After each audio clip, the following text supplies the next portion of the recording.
Muy bien, seguimos acá en Pensar en Nada y vamos a comenzar un nuevo bloque de actualidad, este espacio que le dedicamos a repasar las principales noticias de esta última semana, obviamente bajo nuestra lupa.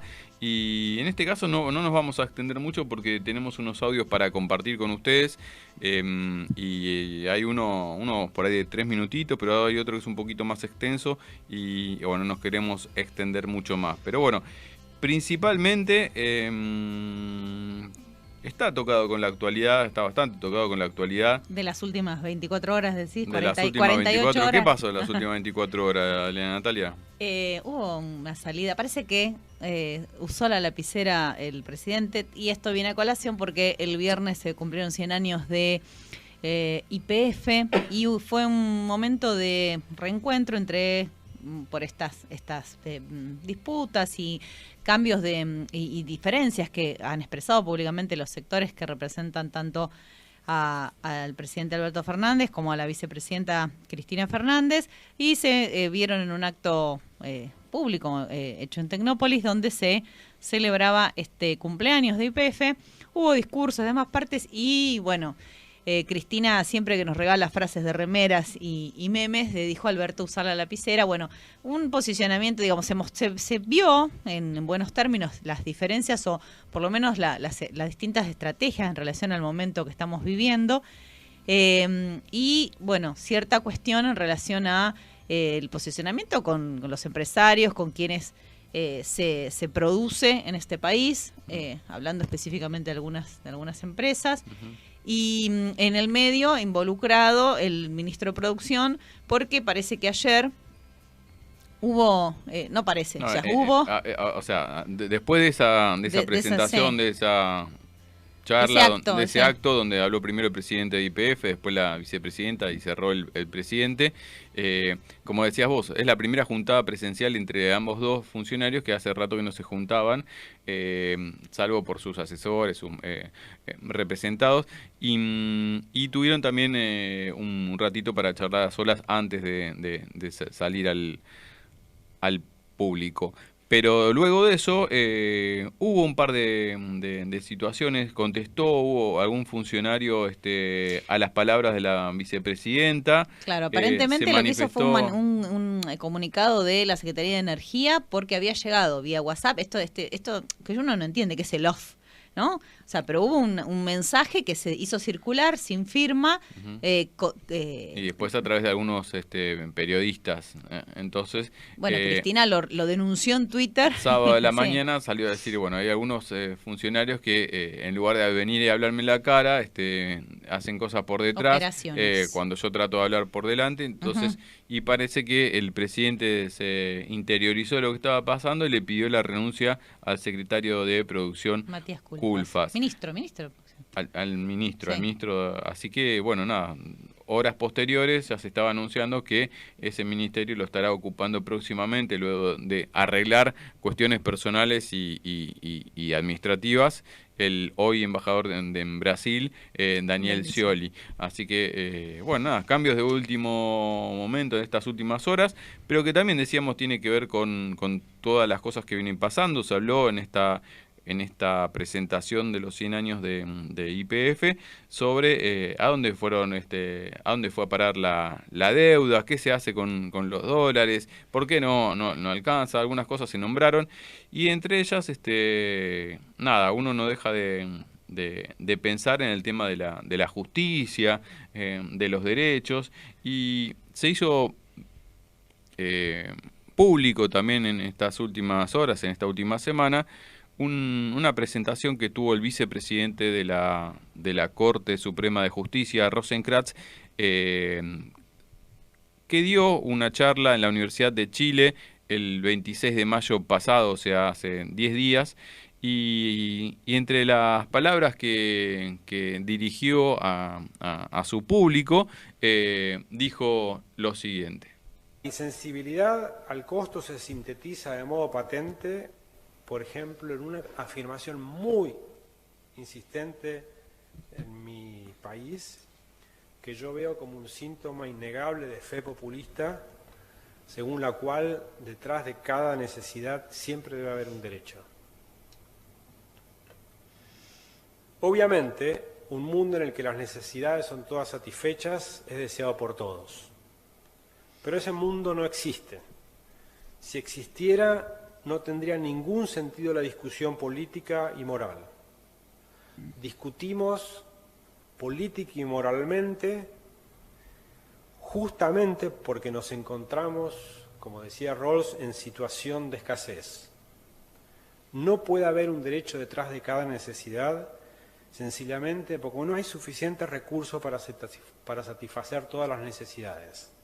A menos, claro, que restringamos qué entendemos por necesidad o entendamos por derecho aspiraciones que no son jurídicamente ejecutables. En las proclamas populistas hay siempre un olvido sistemático de que detrás de cada derecho hay un costo. Se olvida que si hay un derecho, otros, individual o colectivamente, tienen obligaciones, y que honrar obligaciones es siempre costoso en términos de recursos, y que no tenemos suficientes recursos para satisfacer todas las necesidades que podemos desarrollar y sería deseable satisfacer. Este señor es una vergüenza, la verdad es una vergüenza que sea uno de los 4 miembros de la Corte, de la Suprema Corte de Justicia, que administran justicia para el país. La verdad, no vamos a entrar en mucho detalle, pero está comprobadísimo que recursos para que todos los seres humanos podamos comer hay, y lo mismo de recursos en cuanto... El tema es cómo se administran, y ahí es donde hay una necesidad, aparece un derecho, pero hay un montón de mini preguntas que uno se haría. Por ejemplo, si este señor cobran fortuna, los miembros de la Corte Suprema de Justicia, son uno de los pocos que no pagan ganancias. Por ejemplo, hemos hablado del impuesto mal llamado para nosotros también ganancias, pero este señor está hablando del costo y claramente no se repregunta sus propios derechos, por decirlo de alguna manera. El tema es estos señores son los que administran justicia después. Sí, pero claramente, además de que los derechos económicos y sociales están contemplados por todos los tratados internacionales, ¿no? Eso es lo grave, ¿no? Eso también, es lo claro, que lo esté hablando él. Porque también se corre de su propia función, pero... la cuestión de para que falte, o sea, quiere decir que está mal distribuido, ¿no? Que hay un acceso inequitativo, es decir, pocos tienen un montón, tienen mucho, o sea, las grandes fortunas, o sea, olvidarse de lo que costó, que, bueno, Batistuta sigue litigando para no pagarlo, ¿no? Hablando, digo, mezclando, sigue presentando recursos para no pagar lo que le parece injusto y tiene la cantidad de hectáreas que tiene en nuestro país, por mencionar algo. Para que muchos no tengan, para que sean desposeídos, fueron arrancados, fueron expulsados de su trabajo, pero además hay una cuestión de apropiación histórica, como cuando dicen, somos el campo, lo hice trabajando. Los latifundios, la propiedad, esas propiedades extensas están construidas sobre la apropiación a los originarios, y de ahí hasta el presente, ya tenés una cuestión de que nada se hizo trabajando, se hizo expoliando. Y lo mismo con las fortunas, está medido cuánto ganan los más ricos del mundo y cuánta gente ni siquiera tiene para comer. Bueno, en ese sentido recordamos que se viene hablando hace un tiempo, sobre todo desde que asumió este último gobierno, de la deuda de los 100 años, haber vuelto al Fondo Monetario Internacional cuando nos habíamos desendeudado, nos habíamos desentendido, estas visitas que van a comenzar a hacer cada 3 meses, cuando hablábamos hace unas semanas también de la soberanía, de un nuevo aniversario de la Revolución de Mayo, etcétera, etcétera, son cosas que duelen y que hay que seguir tejiendo los lazos para que no queden como situaciones aisladas. Y en esto de dónde hay derechos, dónde hay recursos, no hay recursos, decía el vicepresidente de la Suprema Corte, hay recursos, el tema, como decíamos recién, Elena, están mal administrados. Y yo me pregunto, ¿no? Le pasa a Javier, te pasa a vos, vamos a pedir un crédito a un banco y nos hacen 2 millones nos piden requisitos, el contrato, la garantía, para un alquiler, para ir a alquilar una vivienda, bueno, no nos vamos a entender por lo que es la ley de alquileres, las complicaciones, bueno, pero cuando hablamos de recursos, a los seres humanos de a pie nos la complican siempre, cuando se supone que están los derechos, ¿no? Y un señor como este es el que los tiene que efectivizar, garantizar que se cumplan, ¿no? Como decías vos, todo esto está escrito en la Constitución, los tratados internacionales.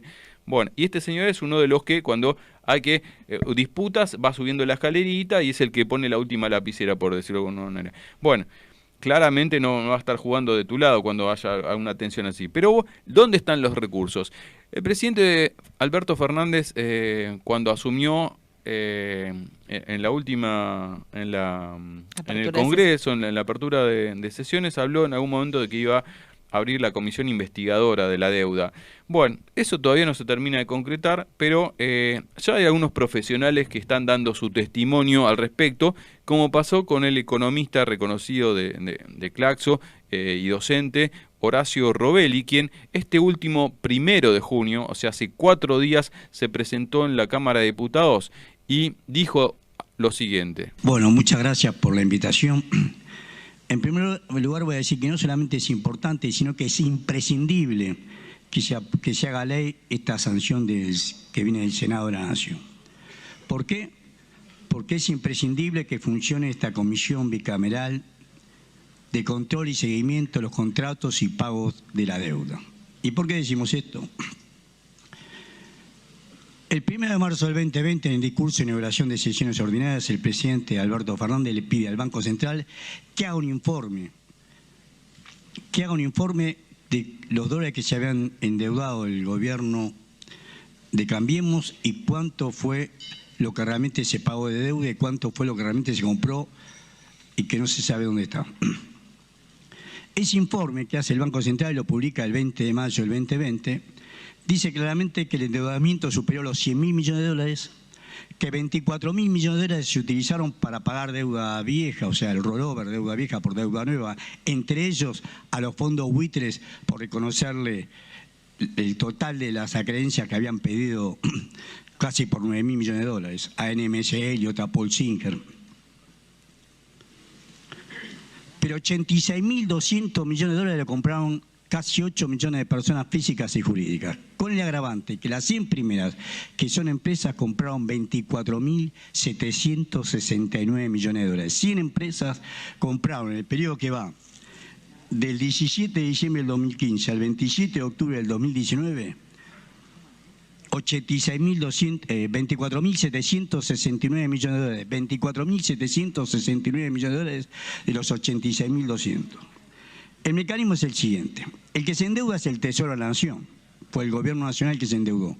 Pero como más allá de esos 24.000 millones de dólares que pagó en dólares o en divisas, lo demás se paga en pesos, porque le paga a los jubilados, a las Fuerzas Armadas, las licitaciones, los contratos en pesos, le dio esos dólares al Banco Central. Y el Banco Central, por la ley 24.144, es banco de bancos. Y le vendió esos dólares, que es deuda del Tesoro de la Nación, se lo vendió a los bancos. Los bancos los compraron, algunos para sí y otros para dárselo a sus clientes. Entre ellos estas 100 empresas que compraron 24.769 millones de dólares. ¿Por qué decimos que es imprescindible que esta comisión existe y que investigue? Muy fácil. Primeramente sospechamos que los bancos no cumplieron con la ley 25.246, que es la ley de lavado e encubrimiento de activos, que exige a los bancos que cuando le van a comprar dólares o cualquier otra divisa, la procedencia de los fondos. Y no se hizo. ¿Por qué decimos que no se hizo?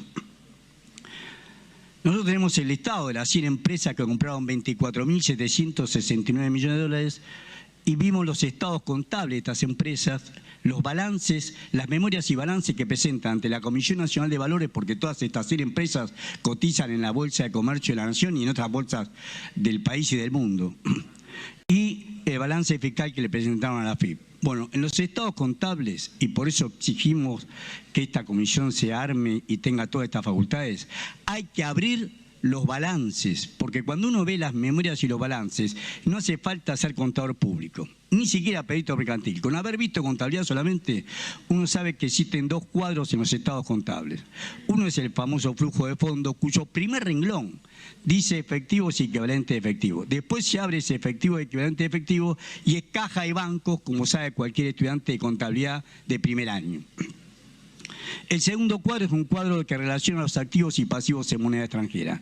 Relacionando estos cuadros, yo voy a tomar el caso de Tecpetrol para bajar la pelota al piso. Nada más que para bajar la pelota al piso, Tecpetrol. Tecpetrol, empresa importantísima en la Argentina que explota petróleo y gas de vaca muerta. Según sus estados contables, en cajas y bancos, lo único que pudo demostrar es que puede comprar a lo sumo 14.006.000 dólares, convirtiendo al tipo de cambio oficial. Tomé caja y bancos año 2016, 2017, 2018, memoria y balance de Tecpetrol, sociedad anónima presentado ante la Bolsa de Comercio. Lo dividí por el peso del dólar estadounidense a cada año, el peso promedio, y solamente podía haber comprado 14.006.000 dólares. ¿Cuánto compró Tecpetrol? 92.627.000 dólares. O sea, que solamente en los estados contables puede justificar una compra del 15,12%. Lo mismo podría decir, por ejemplo, de Telecom, que compró 647 millones de dólares y en sus estados contables puede mostrar 434,5 millones de dólares. O Pampa Energía compró 903 millones de dólares y puede mostrar 623 millones de dólares. O Telefónica Móviles, Movistar, compró 1.248 millones de dólares y solamente puede mostrar el 33,42% de eso. O Arcor, que compró a través de Arcor, Sociedad Anónima, y su otra controlada, Bagley, Argentina, Sociedad Anónima, compró entre las dos 360 millones de dólares y puede justificar solamente 65 millones de dólares. Y pueden seguir así. Estamos acá claramente ante una incoherencia entre los estados contables y las compras que le hicieron a los bancos. Pueden aducir, pero para eso habría que investigarlo y abrir el balance, que fueron importaciones. O se llamaría poderosamente la atención por el monto de las importaciones. Pueden aducir que fueron importaciones, pero esto hay que investigarlo. Y para dar un ejemplo claro de que investigarlo, voy a decir un caso de mi provincia. Emilio Luque heredó de su padre y de su abuelo Casa Luque en Tucumán. Casa Luque era una casa similar a Casa Tía, vendía de todo, por supuesto en dimensiones mucho menor que Casa Tía. Liquidó la empresa, la mandó a la quiebra, le pagó a sus trabajadores el 60% de la indemnización. Se lo pagó en 13 cuotas, ajustable, ¿cierto? Pero en 13 cuotas.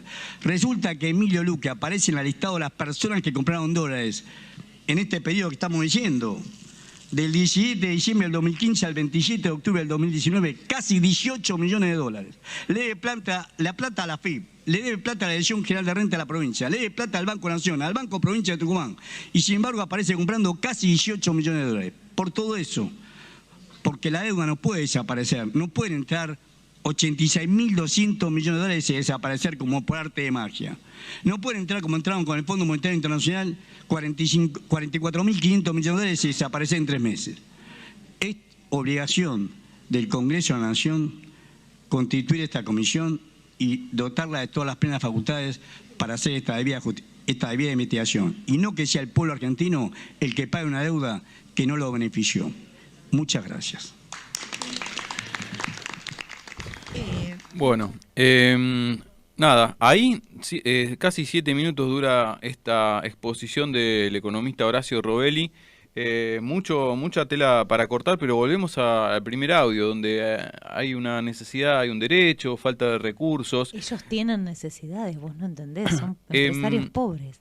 Robelli con solo abrir balances de empresas que tienen que presentar los balances, que es una obligación, que es público, o sea que es de acceso libre y gratuito al que le ponga el ojo, como hizo en este caso el docente, está justificando, está encontrando que se entregaron 24.769 millones de dólares que primero se endeuda el Tesoro, que el Tesoro le da esos dólares al Banco Central, que el Banco Central le da a los bancos privados, y que los bancos privados, los mismos que a vos te piden 2 millones de requisitos para un préstamo, para un crédito, para lo que sea, para sacar una tarjeta, para lo que sea, si no, no te lo dan, a empresas y a personas físicas le entregaron por demás de lo que puede justificar sus balances. Decía el economista Robelli, Tecpetrol con sus balances podía haber comprado 14 millones nada más de dólares. Compró 92 millones. Puede comprar 14, compró 92. Telecom podría haber comprado 434, compró 647. Movistar podría haber comprado una tercera parte de los 1.200 millones de dólares que compró. Arcor podría haber comprado 65 millones, compró 360 millones.